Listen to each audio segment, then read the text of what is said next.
We're outside the federal courthouse in South Boston for the long-awaited arraignment of Dzhokhar Tsarnaev, the Boston Marathon suspect. Tsarnaev, 19, appeared in the public for the first time. He was wearing an orange prison jumpsuit. It was unbuttoned, black underneath. He had a cast on his left hand.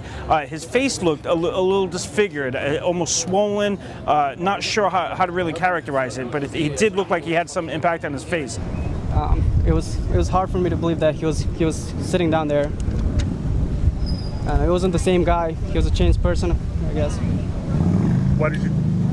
The way he looked, the way he kept moving his body, his posture and all that. The accused Boston bomber Dzhokhar Tsarnaev made his first court appearance on Wednesday to plead not guilty to all 30 federal charges contained in a sweeping terrorism indictment. But as you just saw, according to a former wrestling teammate, the guy who was in the courtroom didn't look like Dzhokhar Tsarnaev, didn't act like him, and had a different body language, but it does not stop there. He did have that shaggy hair that is consistent with the photos that came out after his arrest in April. Now, this is the first time we're seeing Mr. Tsarnaev, 19 years old, from Cambridge. He was arraigned on 30 charges, more than 30 charges, including terrorism charges that could put him in prison for the rest of his life, or that even carry the death penalty. Do you think he should get the death penalty?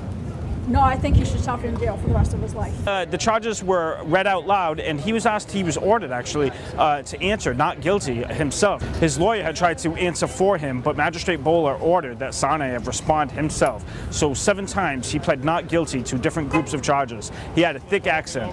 Throughout the proceedings, he seemed a little bit indifferent, kind of aloof almost.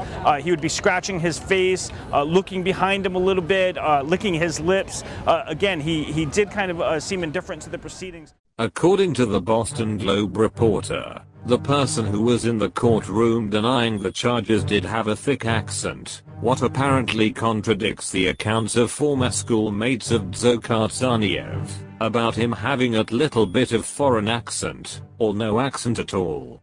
Why'd you burp in my face? This is feet. You burped in my face.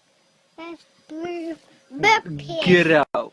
No goat. Get out of my room. No room goat. Hey, I said get out. No goat. Get out. No.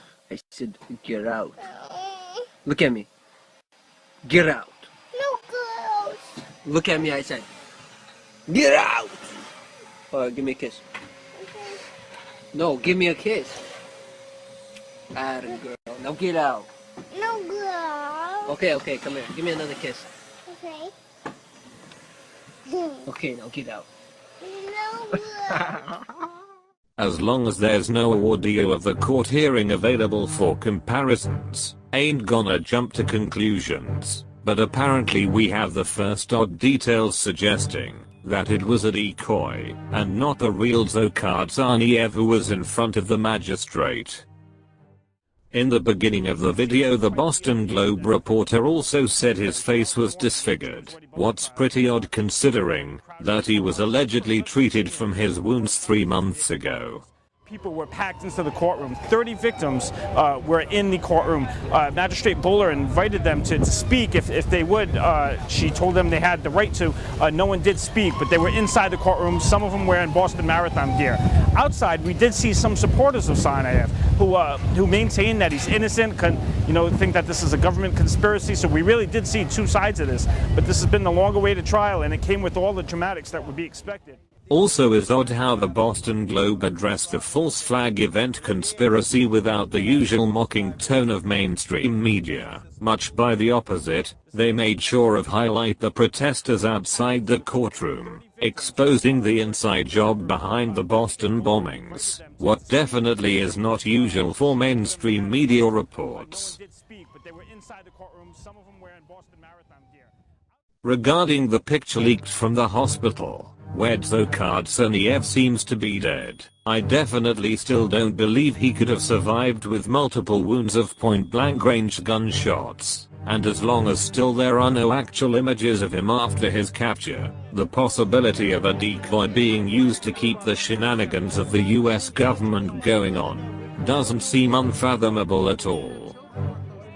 But the problem with the decoy theory is that his family would spot the farce, unless the Tsarnaev brothers have more relatives in the payroll of three-letter agencies, like their uncle Ruslan, a long-time contractor of the US government with deep ties within the CIA. I guess we are gonna have to wait until someone leak actual images of the courtroom to see if the decoy theory still holds water.